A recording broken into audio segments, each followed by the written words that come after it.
Bishop is coming out from c8 to e6 to attend to what is going on in the game and becomes engaged. So bishop comes to c8, and white has an opportunity to trade those pieces. That's going to be the bishop on c4 that can be traded for the bishop on e6.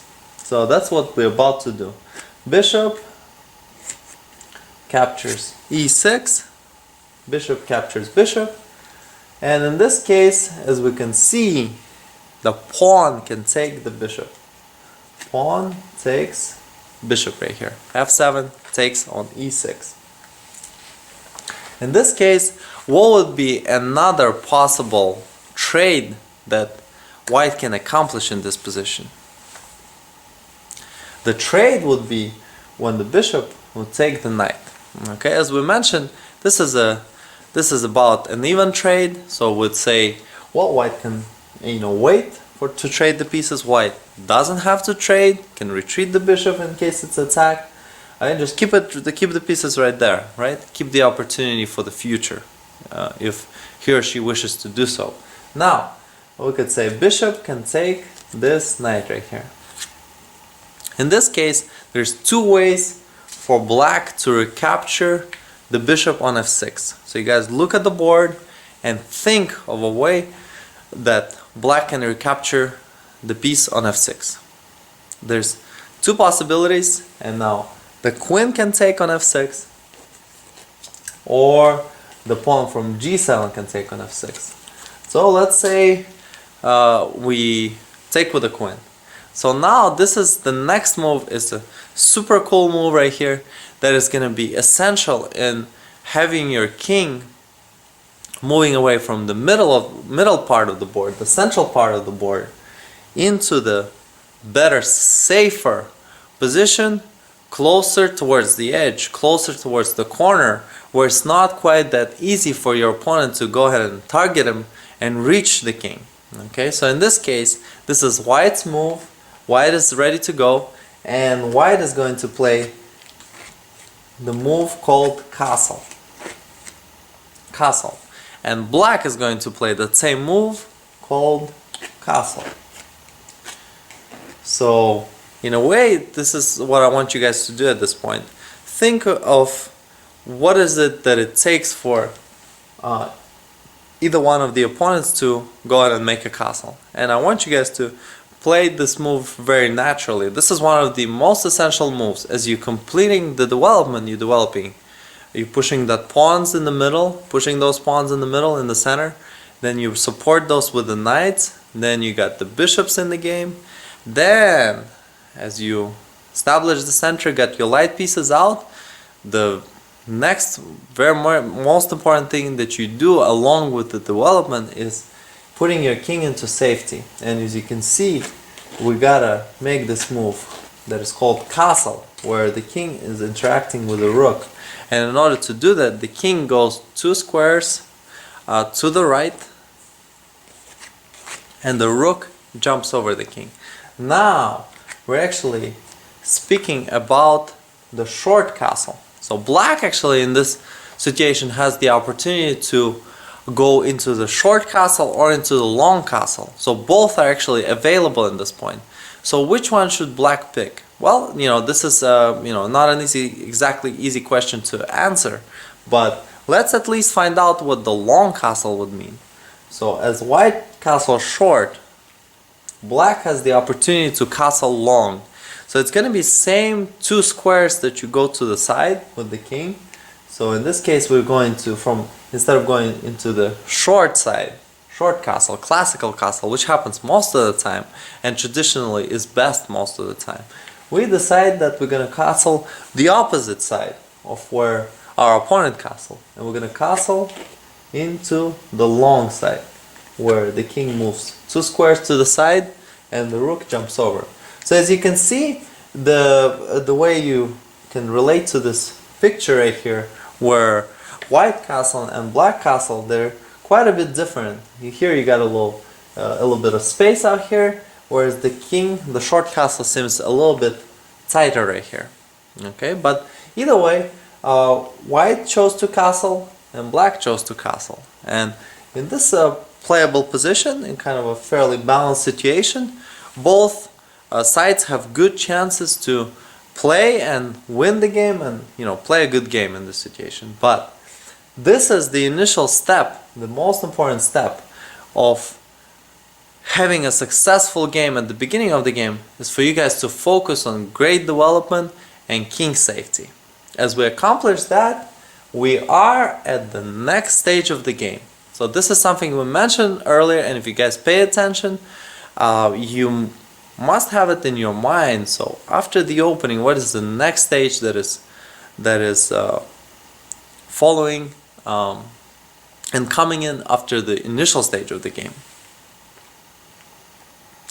So after the initial stage of the game, after we completed the opening, what is the next stage of the game? And the next stage of the game that comes after opening is going to be the middle game. The middle game is after we completed the development and got all the pieces into the game and took care of our king. Once we took care of all of those things, that's when it becomes the middle game. And this is the most important part of the game, for where things are going to be decided in each one of the opponent's favors. Now, if the opening is completed well, the middle game is going to be fairly balanced with chances for both sides. If one of the sides played the opening poorly, well, then most likely they're going to have a poor, bad middle game. So in this case, let's take a look, let's pull back, let's get all our pieces back right here, and let's find out what is the bad middle game would look like, or bad opening that leads to bad middle game. In this case, we just examine a situation where both sides completed the proper actions at the beginning to get a successful middle game.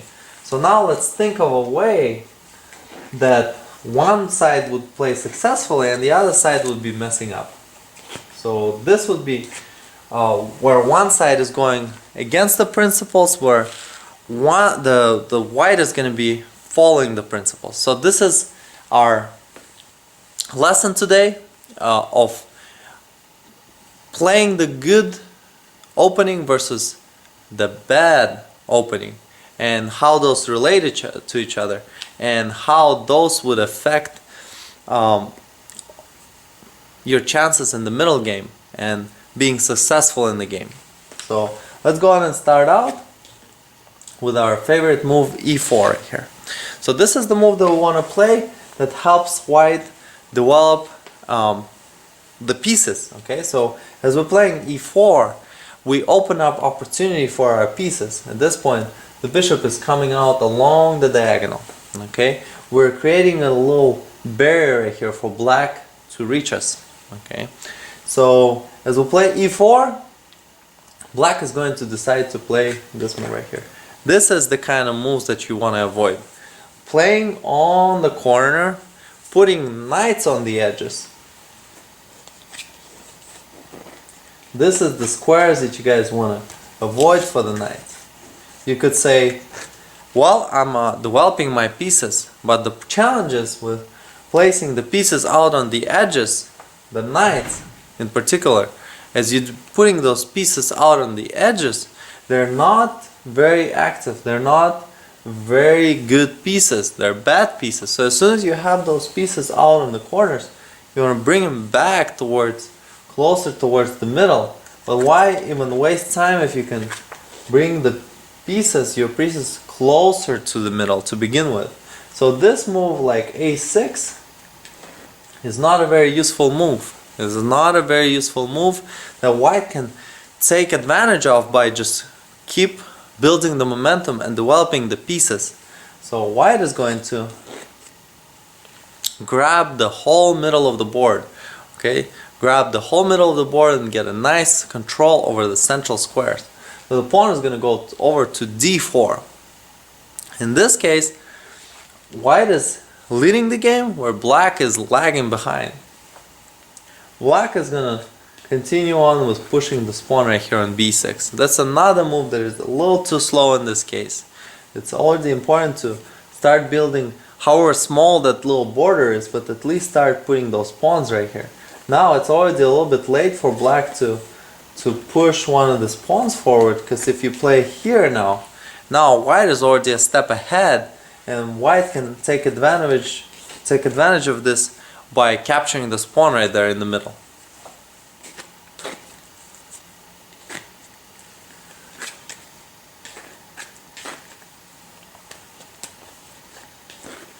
In this case, we could say, well, as black is not present in the middle, why don't we solidify and make our center even stronger? We're gonna push one of our central pawns right there in the middle. Now it becomes very difficult for black to develop, okay? And now let's say black said, well, now I'm gonna get my knight out. But here's the problem with that. As soon as that knight comes out, we're ready to go after him, right after him.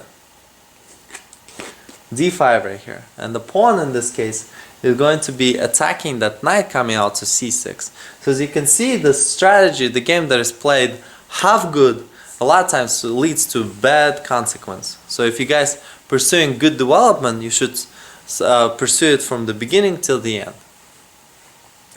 d5. Now black says, hey, I'm gonna go in the middle, I'm gonna keep my knight in the center. But here's the problem, the black didn't do one thing that was very important in the beginning. And what is that thing that black is missing in this position?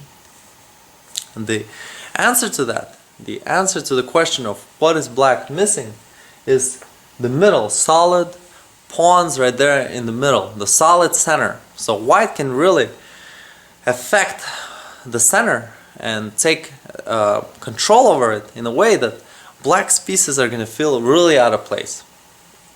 White is going to push the knight away with the pawn on f4. As you guys remember, pawns take to the side, so as soon as that pawn goes to f4, the knight is being in trouble. As you can see, black is wasting a lot of time as white is building up this strong, powerful center.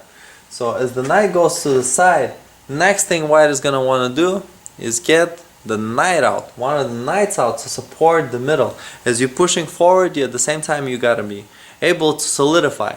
So the next few pieces, here's a fast forward action of what you guys are going to want to do. This is not something that you can do in chess, but here's how you would be able to transform this position in a matter of moves. Look, starting from this is what I would want you guys to do in the next few moves. Get this bishop out here, get the knight out here, and get the other bishop out to e3. Okay, solidify, create this nice development, followed by the castle to the side.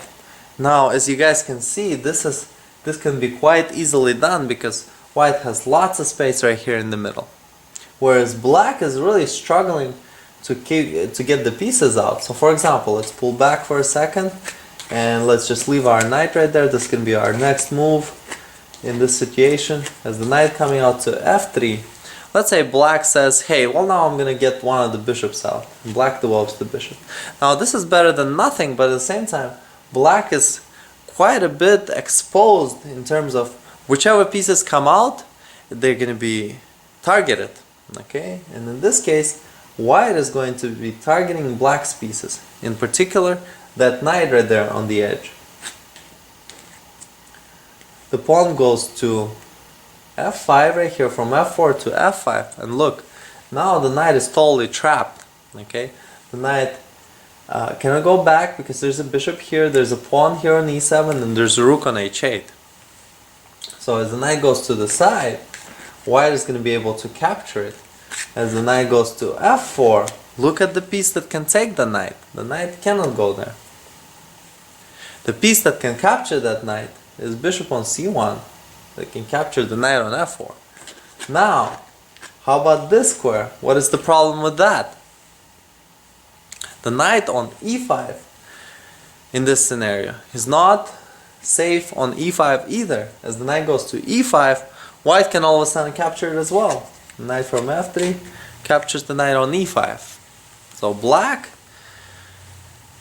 didn't do their best, and in this case early on had a challenge with the knight. The knight went all around the whole board but failed to find safety, and eventually is going to be lost where the pawn is going to capture the knight, especially if the knight just stays there. The knight is going to be captured, and black is going to be behind. White is going to be ahead. White got a powerful center, and black failed to establish a strong center at the beginning of the game, and now is paying for the consequence.